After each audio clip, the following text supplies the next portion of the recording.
Welcome back to Fool Us, and it's time for us to meet our next magician. Alan Rorrison. My name is Alan Rorrison. I am a close-up magician from a little town in Scotland called Port Glasgow.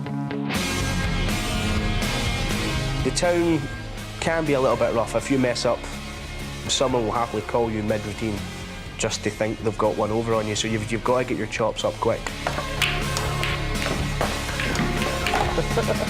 I've always had a sort of little cheeky, cocky thing going on. It's just part of the character and kind of the way this town shaped me and the way you need to be to get by.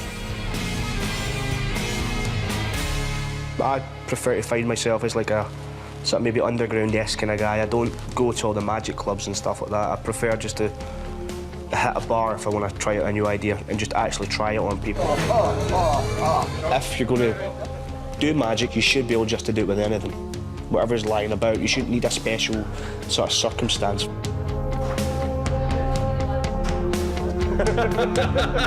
I'm looking forward to performing for Penn and Teller. It's two magicians I've grew up watching, so it'll be a nice experience actually performing for someone I've looked up to. I mean, basically, all my sort of magic career or life.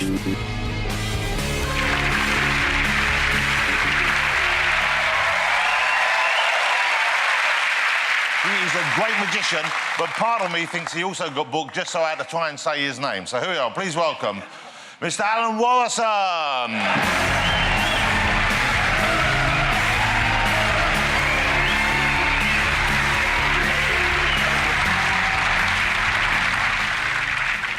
I'd like to invite Mr. Jonathan Ross back on stage.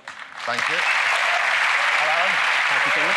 This side. You can stand there just now, that'd be perfect. And it's my first time on here, buds. Do you want me to... OK. Right, what I need you to do is if you could be so gentle as to just dig in, give them a little mix, and I need you to select out any four you would like. OK. Take your time, I've got all day. I'm not a proper shuffling person. So any four from here? Any four, yes. The face size don't matter, and they're basically just a cover. Three and four. Okay, No, that's perfect, thank you. You've done your alright stand this time. On you come, son. There you go. Right, for the next part... I really should pick in the big guys, should I? For the next part, we are going to need to make a table. Okay. Like a human table. So I will be using you for part of this, and we need one other person. So... From that side you'd like? From any side you like. Okay. If you could grab them, I'll explain what's going to happen. Who would like to do it? Which of the ladies here would like to do it? The lady there. What's your name? Rima. Rima, ladies and gentlemen.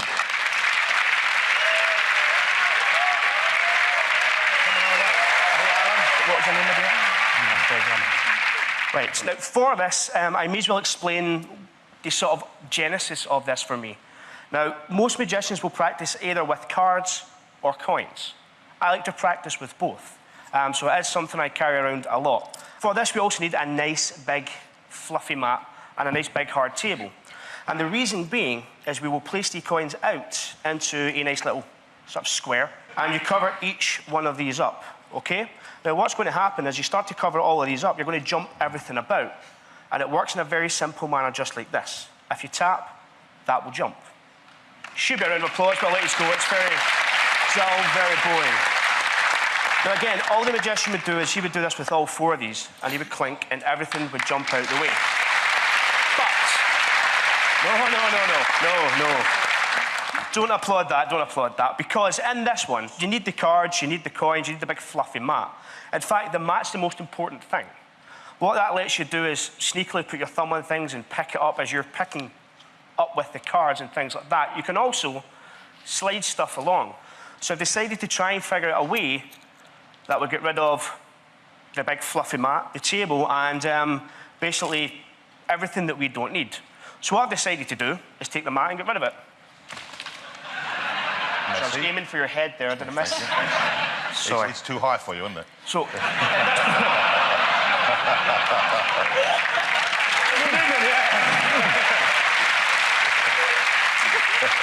So to do this, if you can have a wee seat over here, You want if to you sit can down? follow me, my dear, thank you. Just have a little seat there. Yeah, Rima. You sit down first, big boy. There you go. And what I need you to do is make a human table. Are you aware to how to do this? No, but I'm game. Right.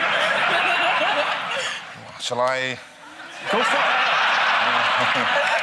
What end am I going at? Hey, sit down, you. Right. If you could be so kind as to put your hands out just like that for me. And I'm going to chuck the label of your tie in. Thank you. That way I won't know it's from Primark. If you could do the same. Thank you. And now what we need to do is just place a coin on each. Now, I need to make sure it's tail side up or my OCD will go mental. And we also need the cover. Yes. So the cover, again, would be our little cards. Now, again, it's going to work the exact same way, but if I try and slide this now, it will obviously fall and hit the floor. Okay. In fact, can you put your hand down a bit? I told you I'm not that tall. Perfect. That one there. There we are. And again, if I try and do it now, this means if I tap this one with that card and that one with that card, you should both be able to feel everything happen. Wow. Now, I'll let you feel both.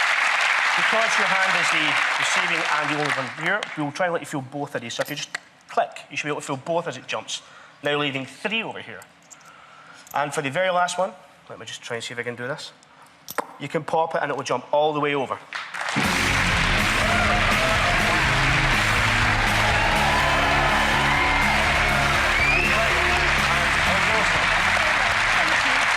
Thank you, Weema, ladies and gentlemen. Alan, that was incredible. While we got the chairs, why don't we can still use the chairs. We'll let Penn and Teller confer that for a bit. Now, I've known Penn and Teller on and off for about 20 years, and it's only in the last 6 months or so that Penn has started understanding me most of the time. Yeah. As you say, for him, when we're speaking now, for him, what he hears is... Yeah. That's what he's Completely actually... different language. It's like 2 ducks sitting out there in front of him, as far as he's concerned. I think you're in with a pretty good chance. I'm going to jump in now, I think. We just have to ask you one question. And